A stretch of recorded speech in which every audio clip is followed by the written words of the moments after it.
ஒரு கட்டி முடிக்கப்படாத ஒரு கோயில்ல ஒரு சிலையை எந்த ஒரு சிலையும் பிரதிஷ்டை பண்றது தவறு. அது எந்த வகையிலும் நியாயப்படுத்த முடியாதுங்கிற அந்த உண்மையெல்லாம் புறந்தள்ளிவிட்டு, அல்லது அப்படி சங்கராச்சாரியார்கள் போன்ற ஒரு பீடாதிபதி, மடாதிபதிகள் என்கிற ஒரு உயர்ந்த இடத்தில் இருப்பவர்கள் கருத்தை கூட புறக்கணிச்சுட்டு, எப்படியாவது தேர்தல் நோட்டிபிகேஷன் வர்றதுக்கு முன்னாடி திறந்துடணுங்கிறதுல காட்டுற ஆர்வத்தை பார்த்தாலே, இது வாக்கு வங்கி அரசியலுக்காக தான் பிஜேபி இதை பண்ணுது அப்படின்னு சாதாரண அரசியல் கவனிக்கிற யாருக்கும் அது புரியும்.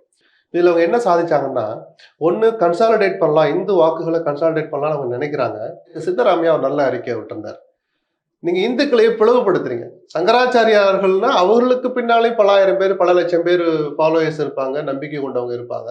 அப்ப அவர்களுடைய பிரதிநிதியாக இருக்கிற அவர்களை போன்றவருடைய கருத்துக்களே நீங்க புறந்தள்ளுறீங்கன்னா, அரசியலுக்காக, வாக்கு வங்கி அரசியலுக்காக நீங்கள் எதை வாக்கு வங்கியாக கருதுகிறீர்களோ அந்த இந்துக்களையே பிரிக்கிற அளவுக்கு கூட நீங்க தயங்க மாட்டீங்கன்னு ஒரு நல்ல கருத்து சொல்லியிருந்தார். அதாவது பிஜேபி விமர்சிக்கிறதுக்காக நல்ல கருத்துன்னு சொல்லல.